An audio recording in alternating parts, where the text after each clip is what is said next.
Ladies and gentlemen, fellow Rotarians, it is my honor to introduce the 100th President of the Rotary Club of Tulsa, President Karen Key.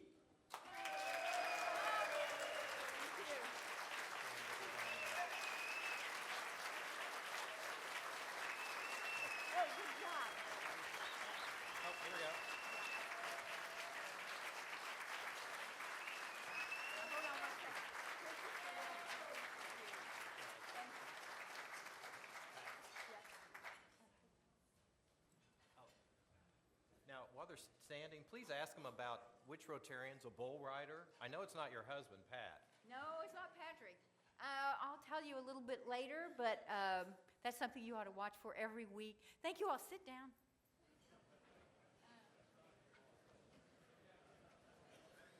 First, I want to tell Tom, thank you. He did a lot of hard work last year and queued things up for me this year, so I'm really grateful.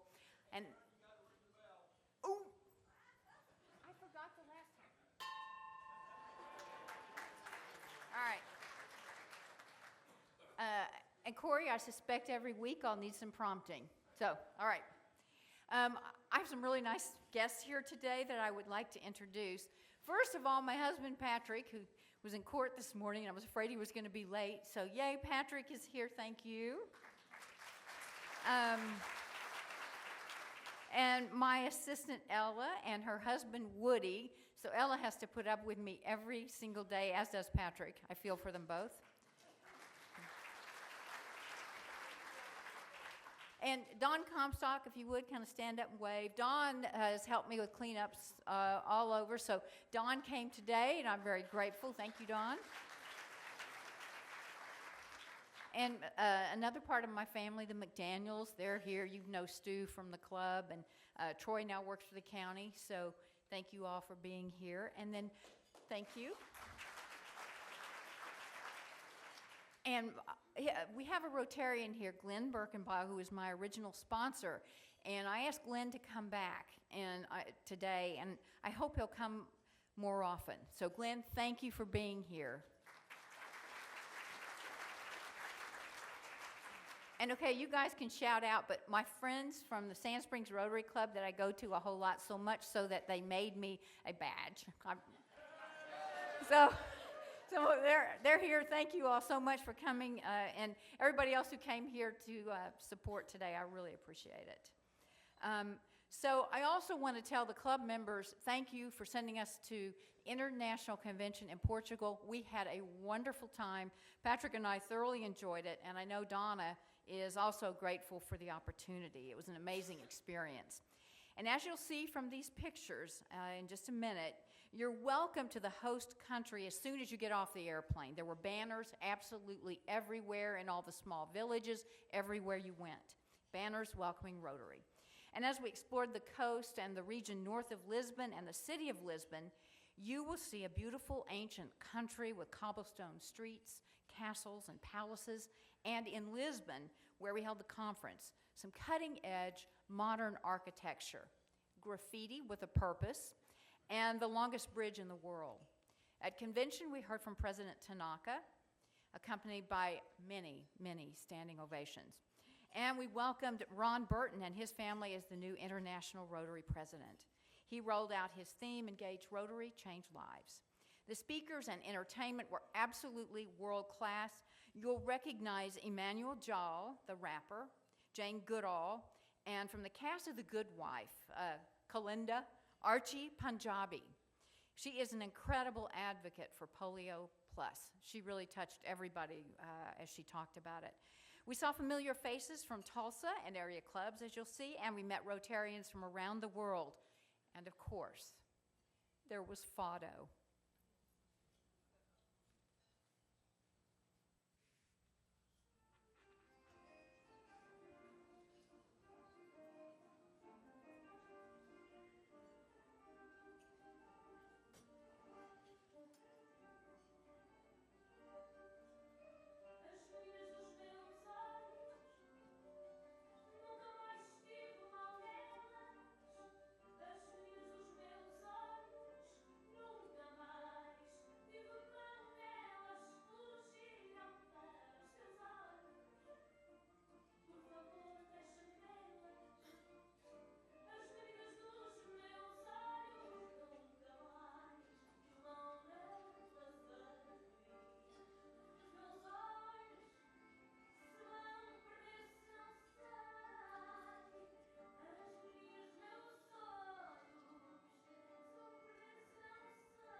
some really nice photos is what we heard, unlike what you guys experienced last week. My apologies.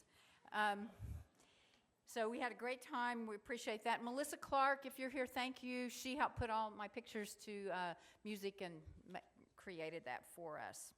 So in keeping with our international theme, I'd like to welcome, we have a guest Rotarian from Uganda, Abengo Levy. Would you please come forward?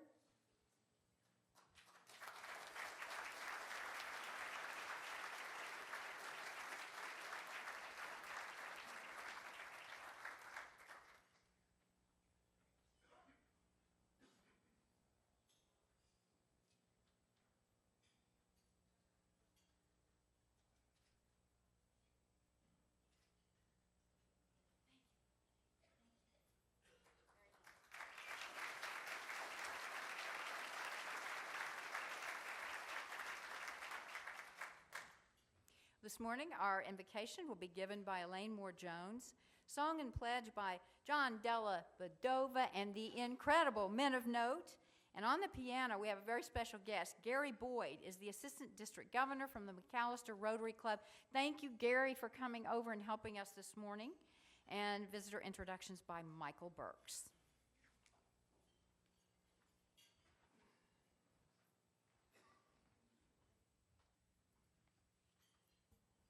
Please bow your head. Creator God, we welcome new beginnings while we hold dear our sacred traditions. Let us welcome new challenges while retaining our God-given common sense. We welcome new friends into our fellowship while remembering our dearest friends that have passed on. Let us embrace this new beginning of our Rotary year with renewed energy, creativity, and resolve by accepting the new and honoring the familiar. Amen.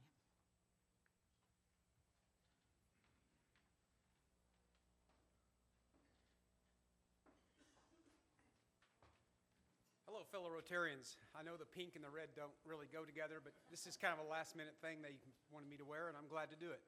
I'm John Della Vedova, in charge of club singing and music this year, and I want to introduce you to a song called Buckle Down Rotarian. Now, this song was introduced to me about 14 years ago when I first joined Rotary, and I played the drums with these guys. When they call me, they haven't called me in 14 years, but that's going to change now. But what I want to do is I want the Men of Note are going to sing the Buckle Down Rotarian. You all follow the lyrics on the screen. Then the second time through, I want you all to join in with robust energy and just sing your heart out. After that, we'll do the national anthem followed by the pledge. So just let us get us set up here and we'll...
Now the national anthem.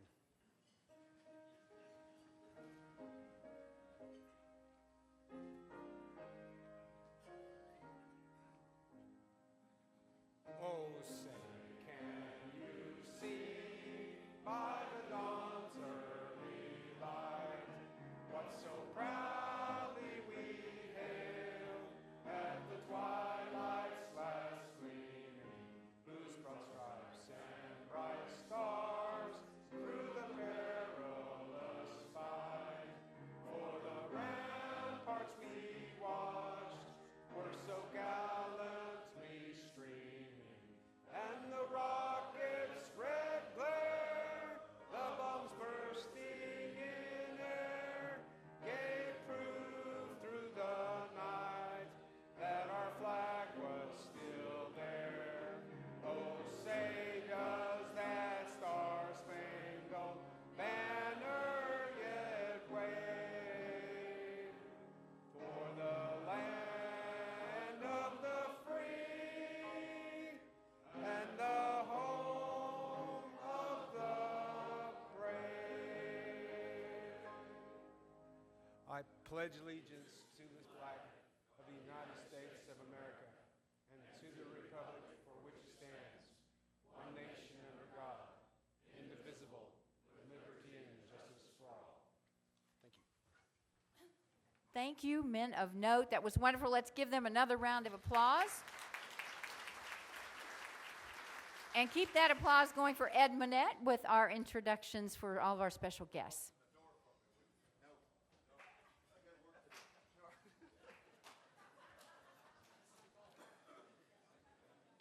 I was hoping you'd leave me as Michael Burke and we could get him in all kinds of trouble today, but would like to welcome everyone to Club 2500, District 6110, the largest district in all of North America and the largest club in that largest district. We have quite a few guests, so we'll get through them. I will first introduce the guests of our Rotarians.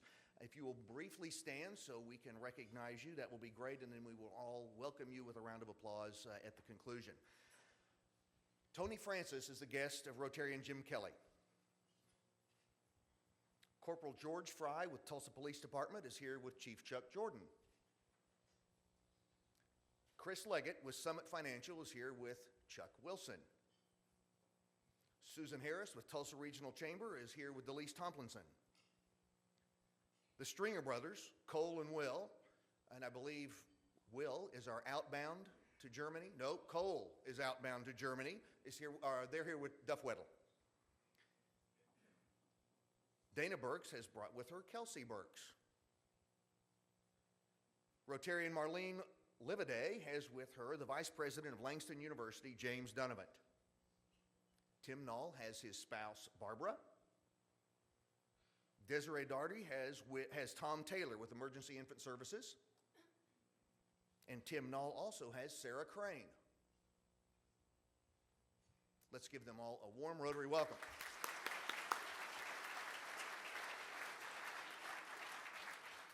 We have a boatload of visiting Rotarians, so we will welcome them appropriately, as is our custom. We have already met Abongo Levy, but let's meet him again from the Rotary Club of Lira, Uganda. Hi, Abongo. From the Pryor Club, we have Bill and Betty Prentice.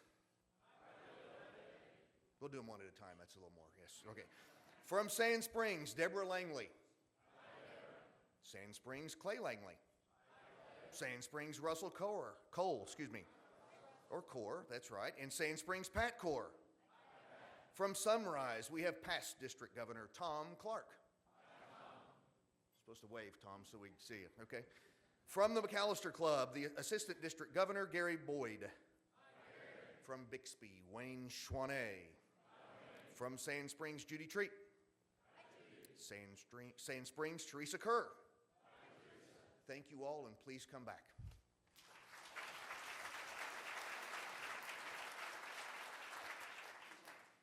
And also a welcome to Matt Crane. He's another guest of Tim Knowles. Thanks for coming. Our Rotary sponsors this week are Matthew Bristow, Clear Ridge LLC, Elaine Moore Jones, Joe Moore, Lynn Moore, and David Dopp with Moore Funeral Homes. And we encourage you to do business with your fellow Rotarians. Please thank today's sponsors and all our volunteers.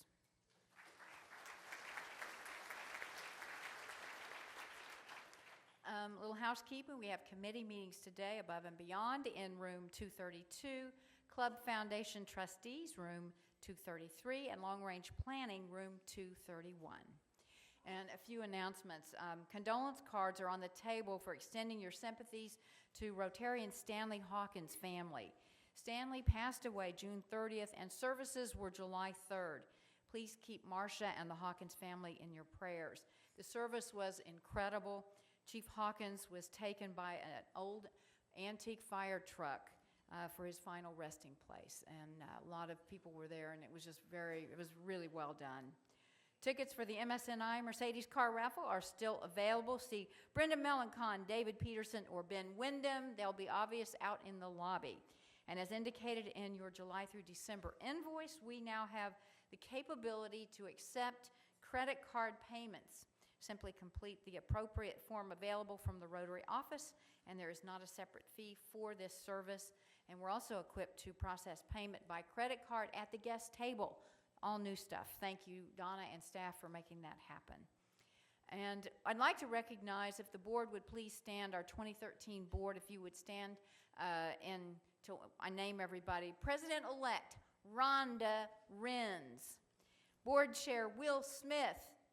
Secretary-Treasurer Carl Vincent, Sergeant-at-Arms Janet Rockefeller, Immediate Past President Tom Klinda, Long Range Planning Ed Monette, Jr., Services Director Michael Burks, Desiree Doherty, Eric Ortega, Chuck Wilson, Janelle Beard, Claudette Rogers, and our Directors at Large, John Howland, John Raines, and Tina Miller. Thank you all so much.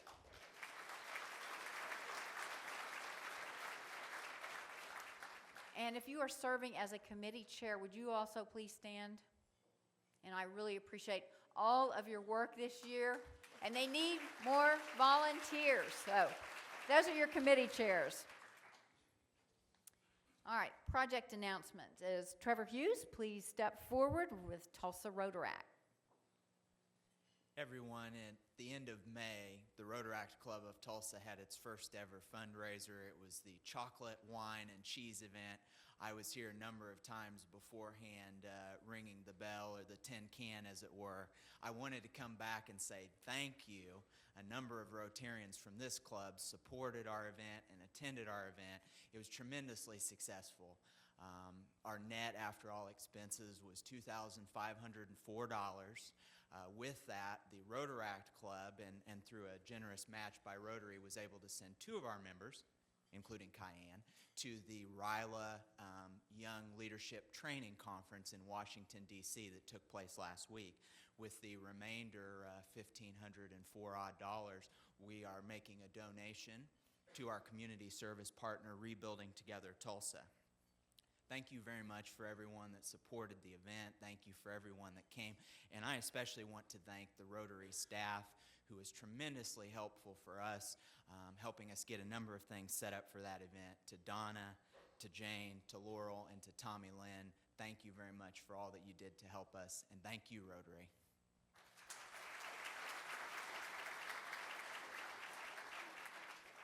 I want to tell you a little bit about our new Sergeant-at-Arms. She is the Assistant General Manager at the Tulsa Convention Center, now the Cox Convention Center. I thought she'd probably cringe when I used the other name. Janet was born in Tulsa, lived all over the world as a child, graduated Edison, then received a bachelor's from the University of Denver. She hustled hamburgers, bartended at a saloon in Green Mountain Falls, Colorado, and was a police dispatcher, a meeting planner for Walmart Home Office before joining the Convention Center 15 years ago. She has 1 daughter, and if you want to talk tourism and conventions, Janet Rockefeller is your go-to gal. Please welcome our new Sergeant-at-Arms.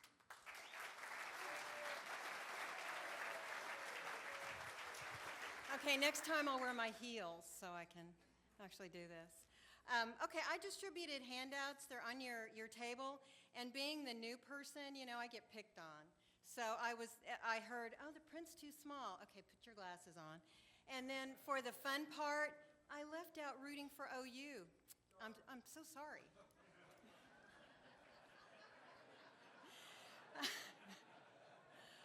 I'm not an OU grad, but anyway. Okay, so I just wanted to reiterate that the purpose of the fines is to fund Rotary Foundation programs. And these programs are like Camp Enterprise, the Crescendo Music Awards, Above and Beyond, and the Club Foundation grants. So, I mean, these are just a few of the things that the fines fund. So that's why we're so adamant about hitting on y'all for money. But the new program this year is to catch members or yourself exemplifying the four-way test, or just to celebrate a personal or professional milestone.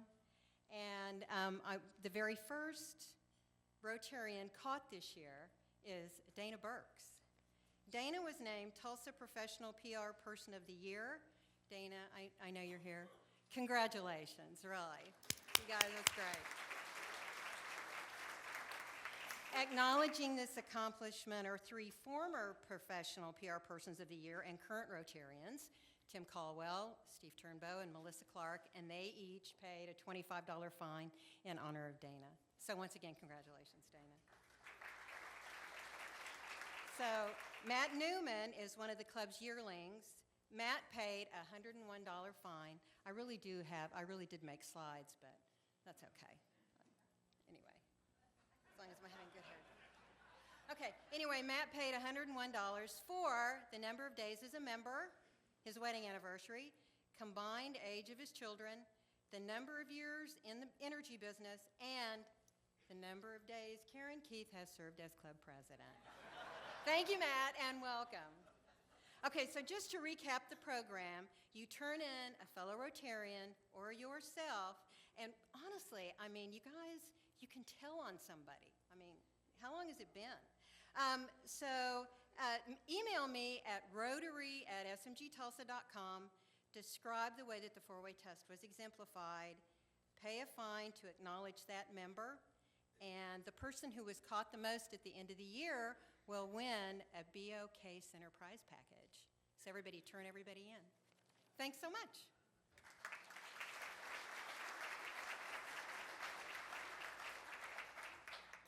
Thank you, Matt.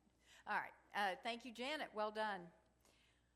We have Rotarian of the Day is the new Rotaractor President, Kyanne Camus. We're so happy to have her here. She is the 2013-14 President of Tulsa Rotaract. She is the Government Affairs Manager for the Tulsa Regional Chamber. She was a Rotary International Ambassadorial Scholar to Scotland in 08-09, where she completed her master's degree at the University of Edinburgh. The Rotary Club of Pennycook was her host club, and she spoke at 16 clubs throughout Scotland on American and Oklahoma politics. She is one sharp cookie. We are so fortunate to have her in Rotaract. And Kyanne will introduce our speaker today. Please welcome Kyanne.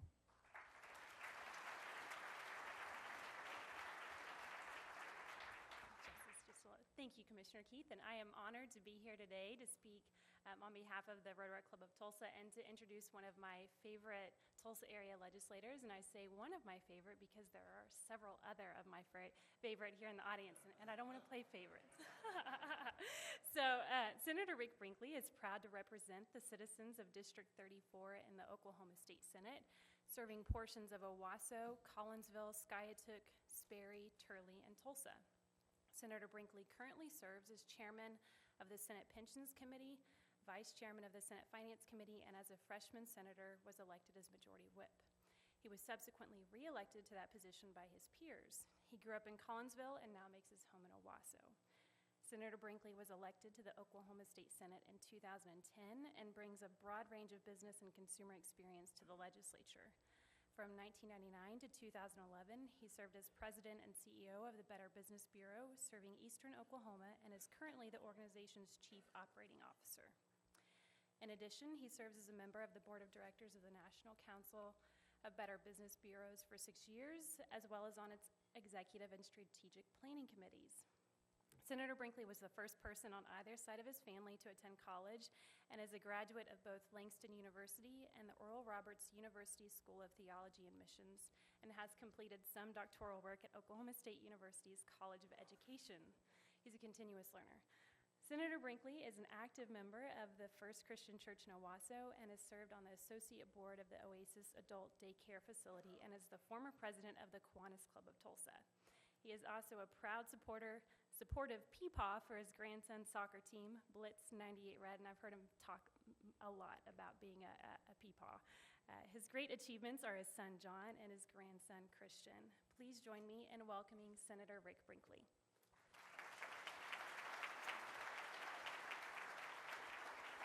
Thank you guys very much. If you don't know me very well, I can talk really fast, and the sad part about it is that there is a clock, there's a light blocking that clock, so I will talk as fast as I can and try to see if I can beat the clock. The couple of things before I get started. First of all, I am not a Rotarian, but Rotary is important in my life for a couple of reasons. The first is that about 3-4 years ago, I spoke at a Rotary Zone Conference in Palm Springs with Gandhi's grandson.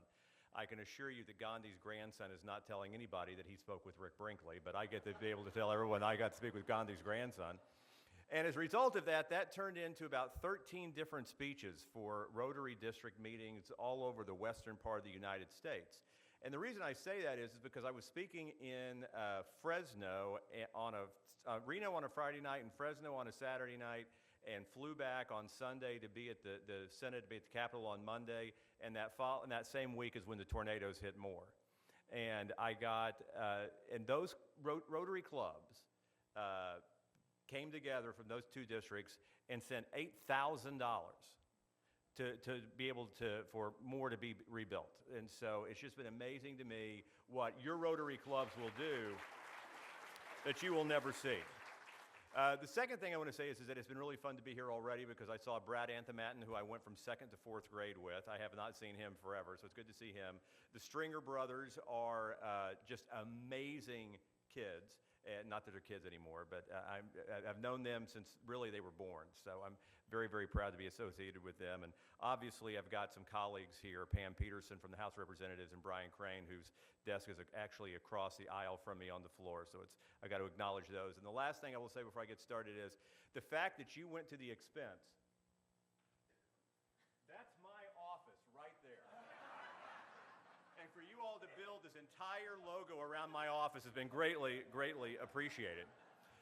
The one thing that was not in my bio is that I used to produce the Sally Jesse Raphael show in New York City. I left Sally Jesse Raphael to go to seminary, your normal job transition, and pastored the community church in Collinsville for 10 years.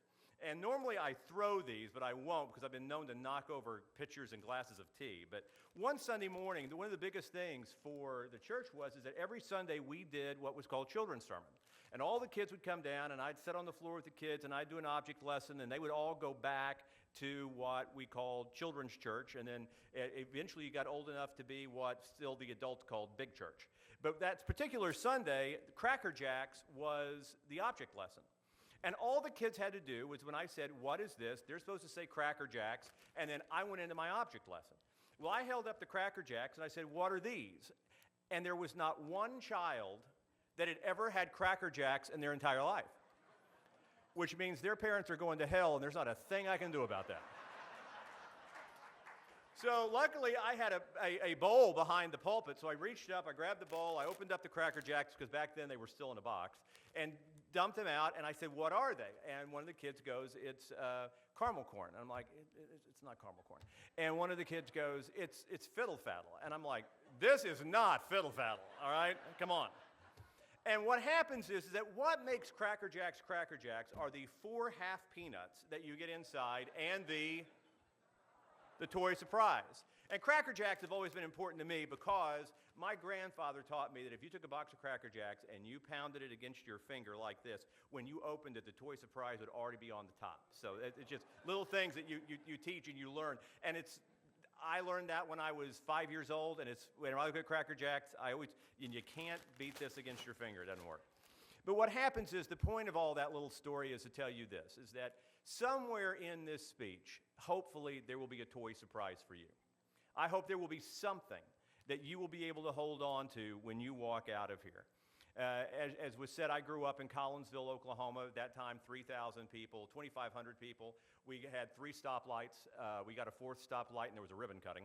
It was a really big deal for us. My mother graduated from Collinsville High School in 1955, and in 1955, the class motto was, "We have conquered the hilltops. Yonder are the mountains," which I just thought was the biggest hillbilly phrase I ever heard in my entire life. But my mother held on to that, and I remember being in the 3rd grade and won the Pinewood Derby, and at the Pinewood Derby Cub Scout banquet, my mother patted me on the back and said, "You've just conquered the hilltops. Yonder are the mountains." And I remember looking up, being 8 years old, and going, my mother says yonder. What is wrong?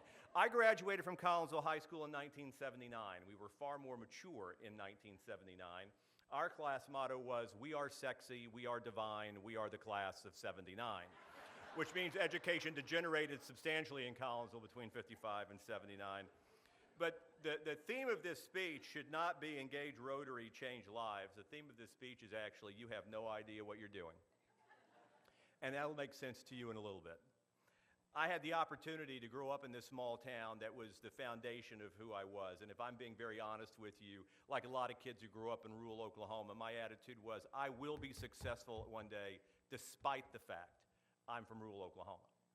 It wasn't until I had some level of success in my life that I realized that I was only successful because I came from rural Oklahoma. I came from a state in which, first of all, everyone in town knew what you were doing anyway. So you had to be able to live a little bit higher. You had to have a little bit stronger sense of who you are. And we just had a place to grow up at a very perfect time in a very perfect place.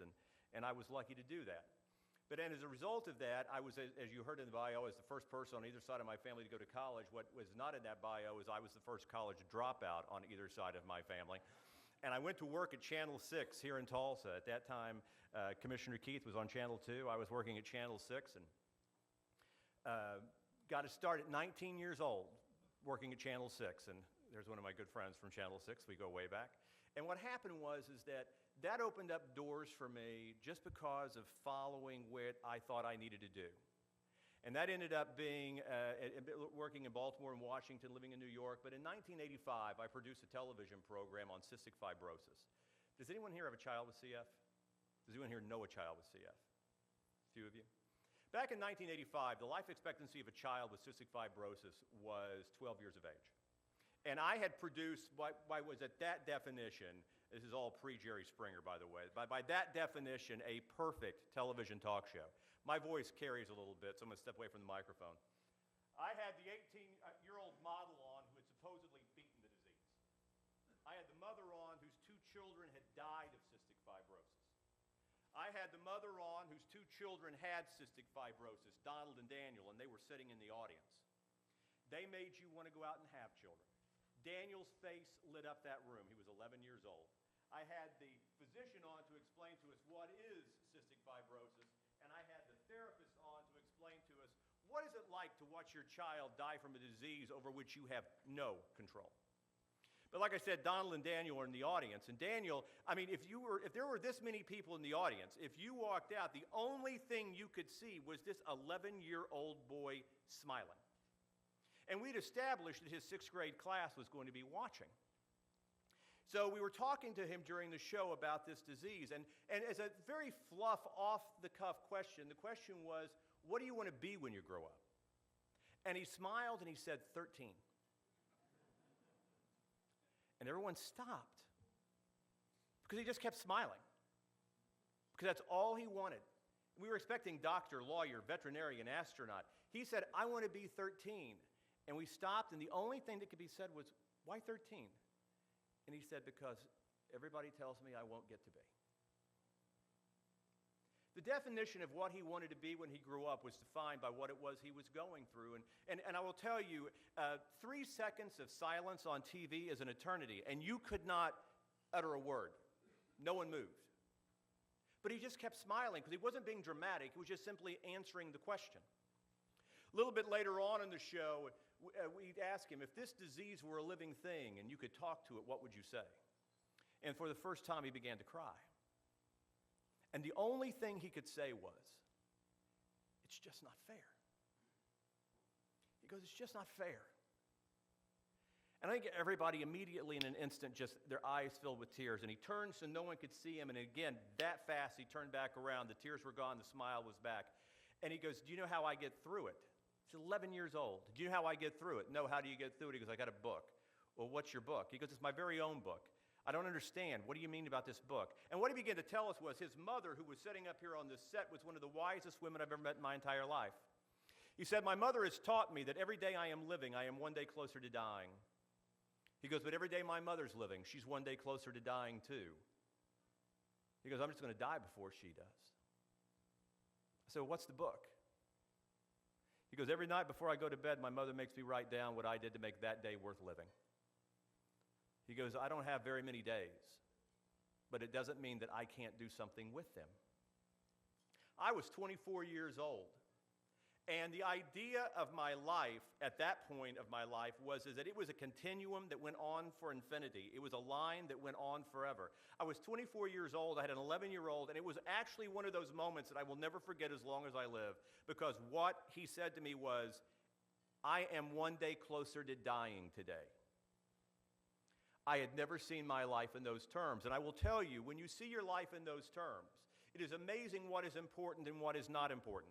And I work at the Better Business Bureau, as most of you know, and it used to be, and I'll be very honest with you, until I was elected to public office, it hung on my wall, afraid that somebody would take a picture of it. I had to take it down because there was a woman who very nicely cross-stitched this to hang on my wall, because it's a phrase that I have, which is, my life is too short to deal with your crap. In the name of Jesus. And so what happened was that it was just a different way. My attitude is, if you got a better way to do it, bring it on. If you want to sit around, moan, groan, and grind and complain about it and stir up trouble in the office, you need to hit the road. And because my life is too short. I'm one day closer to dying today. And what your stuff that I got to deal with isn't worth that for me. At the end of the show, we had a tradition where we would stand at the studio door and we'd shake the audience's hands as they left.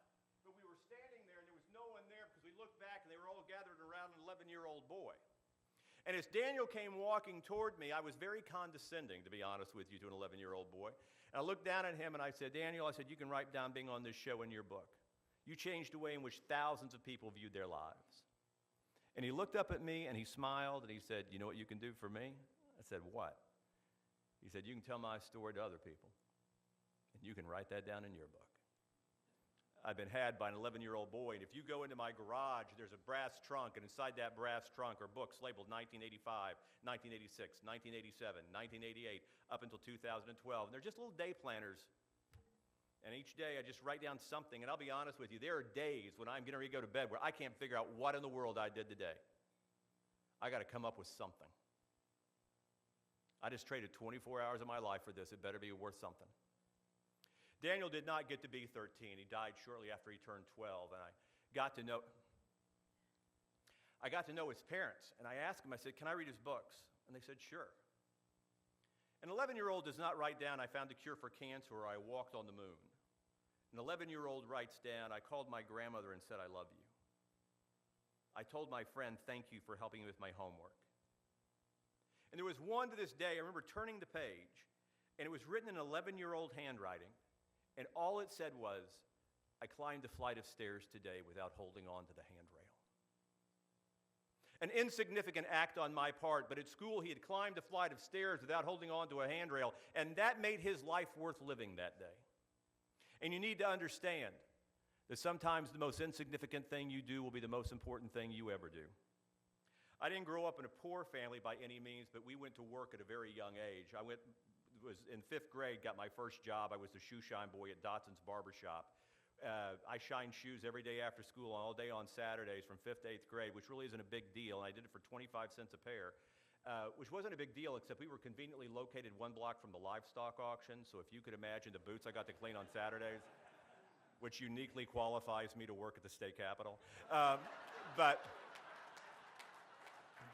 But what happens is that my first real job outside the family was I was a lifeguard at the Collinsville City Swimming Pool, and I'm going to talk really fast, so hold on tight here. I got to tell you this story to get to the other story, which was They hired 4 lifeguards. We worked from Memorial Day to Labor Day. No one got a day off. You had to work every single day. You couldn't be sick. You couldn't be anything. You had to be there. We worked from noon till 7 o'clock in the evening. If you were off duty, your job was to get that place cleaned up so you could get out of there at 7:01.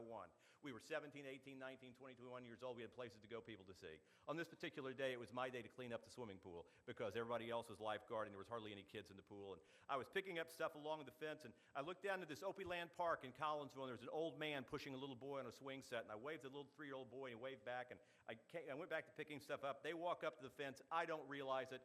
I raise back up. They're right here. It scares me. I scream and I jump.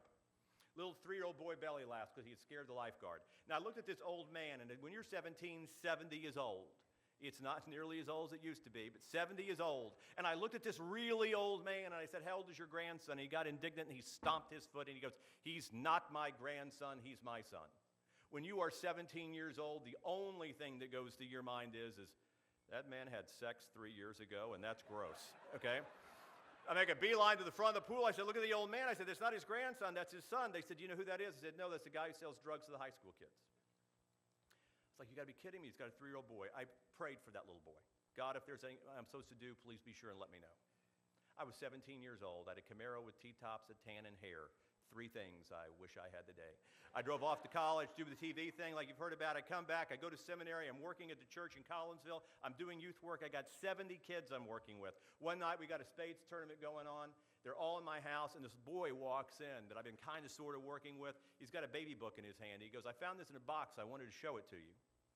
Well, that's not a 14-year-old boy carrying a baby book, but okay. He hands it to me. I look at it. I go, there's a picture of him and a man. I go, who is this man? I know him. And before he could answer, I realized that was the man who sold drugs to the high school kids when I was in high school because that was the only adult I'd ever made mad in my life other than my parents.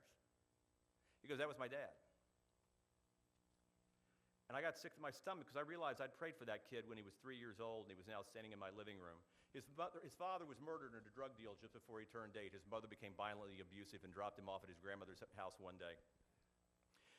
He lived with his grandmother until he was 14, then she died very suddenly of a heart attack, and he was now living with an 82-year-old step-grandfather. 6 months later, I come home, and there's a note on my answering machine from the grandfather that says, could you please adopt him by tomorrow morning before I put him into an orphanage? And the following morning, he became my son. Be very careful what you pray for. You may very often get it, all right? So I have to tell you that story to tell you this story. My son and my grandson and I have lunch on a Saturday afternoon about 10 years ago.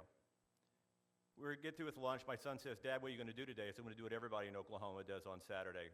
I'm going to Walmart. He's like, great. So we all load up. We all go to Walmart. We all go into Walmart. My son sees a woman, and he goes, that's Billy's mom. Who's Billy? He was in my class. John, you graduated with 98 kids in your class. 70 of them been in our house. There was no Billy. No. He came in the 7th grade, and he left in the 7th grade. How in the world do you remember his mom? He goes, it was the day that everybody was supposed to bring cookies and brownies to school. And he goes, I didn't have a mom. He goes, I was walking to school, and I was the kid who had nothing. He goes, I didn't even want to go. He goes, and Dad, when I got there, she was leaning up against the back of her car with a tray of brownies in her hand. He said, John, why don't you come here? He goes, Dad, she handed me a tray of brownies. And I got to walk into that school for the first time in my life like all the other kids.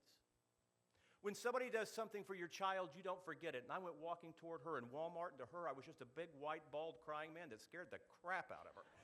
And she looked at me, and she's like, step away from the produce. And I'm like, ma'am, you don't know who I am, but I said about 15 years ago, let a little boy carrying a tray of brownies, and you don't do anything else with it for the rest of your life. That made it worth living for me. It was such an insignificant act on her part. She had no recollection of what I was talking about. I'm 5'7". My son is 6'3". She'd look at me, she'd look at him, she'd look at me, she'd look at him. And he was explaining who he was, and the cogs connected. And she looked at me, and she said, you're welcome. She turned around and she walked away. Your theme this year is Engage Rotary, Change Lives. And you're going to change lives at Rotary Club through the programs that you do. There is no question about that. But what happens is that when you work in government, when you're an elected official, and even in our small ways at the state and the county level, there's part of the history of the state that we're writing. No one's going to know who we are. But some of the decisions that we make will change the direction in which the state operates. And I tell everybody, 99.9% of the people of Oklahoma have no idea who I am. But they're going to live with every decision I make. And we need to understand that there is something to be said for those who write history. But a lot of times we think that it's those people who write history. Let me explain something to you. You are writing history through every choice you make through this club. Because the history of my son's life was changed in a moment when a woman felt called to bake a 59-cent box of Jiffy Brownie Mix and hand it to him in a parking lot. Because he said in that moment, he believed that for the first time he could be like everybody else. And when you have a literacy program and you're teaching a child to read, you change the direction of their life forever because they're able to see things that perhaps the world in which they live limits them to. When you are able to help a homeless family, where you are able to do the projects that are done, when you are able to inoculate a planet from polio, you have changed the course of history for generations that you will never see. When Rotary sent $8,000 to Moore, Oklahoma, there's a group of people that will be changed to be made better, that they will never know, and they will be changed by people that they will never meet. What happens, though, is that there's at least a small handful of you today that are saying to yourself, I've been doing this long enough. It's time for somebody else to take over.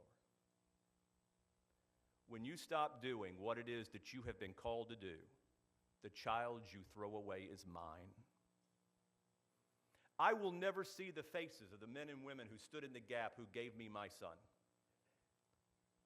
But I get to travel around the country and look face to face to people who are changing lives that they don't even understand. I started this by saying that today's speech is not about Engage Rotary, change lives. It is, you have no idea what you're doing. Because that woman had no idea what she was doing. In my faith, we call it the Holy Spirit. If you want to call it your conscience, if you want to call it the voice inside your head, if you've been off your meds and you want to call it the voices inside your head, I don't care what you call it. But whatever it is, it's something that wells up inside of you that says, I need to, then you need to. And the only sermon you're going to get today is this. God does not need to explain himself to you. When he has called you to do something, he needs you to do it, and you may never understand why. That woman was merely fortunate enough that my son got to see her again 15 years later in Walmart and get to express to her what she had done for him. Chances are the people that you change around the world will never have that opportunity, and that's why I'm standing here today to tell you I'm the benefactor of people just like you. I have a grandson who calls me Peepaw. Stupidest damn name in the history of the world. But he looked at me on Christmas morning when he was 2 years old and he said, Peepaw? And I said, college is paid for. You come here each week to have lunch and to socialize. But the greater gift that you have is to be able to change a world and write history that you don't even know you're writing. I hope you found your toy surprise. Every day you're living, you're one day closer to dying.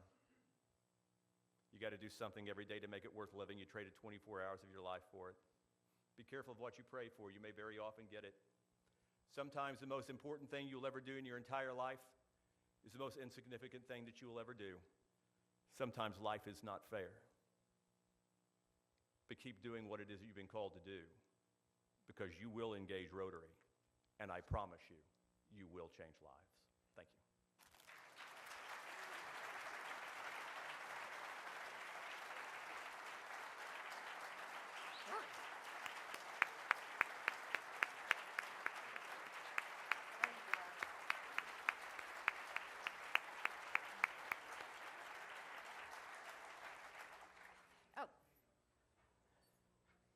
In your honor, we have a book that will go into the library at Celia Clinton, and I need you to sign this and say whatever you wish, and it's Nancy Clancy, Super Sleuth. So, thank you again, Senator. Next week, we'll have Muzan Biggs Jr., and he's going to talk reflections as he looks back over his experience during his tenure at Boston Avenue Methodist Church, and also a look at the community that he has done so much to nurture. So, I look forward to that. Now, did you all notice somebody riding bareback on the screen? Any of you curious about who that was? Senator Brinkley, do you have any idea who that is? Do you remember one of your best friends going to school who came up to visit with you? Brad? It's Brad. So, that is Brad Anthematten, and Brad said his wife, I guess, made him quit. But Brad's life dream was to do this. And so now he is where he is with us, and I think we're better off for that. Brad, where are you? Would you please stand up? Rotarian Brad Anthematten. So in an effort for us to find out little tidbits about each other, that's why these orange sheets are on there. So if you have something about you that's very unique, I'd like to know about it, and then I'll be calling you to get photographs and other things so we can kind of have some fun with this and get to know each other a little bit better. So thank you very much, Brad, for being the guinea pig for today. I appreciate that. Remember to continue to serve your community throughout the week, and next week, wear your Paul Harris pins. Thank you all very much.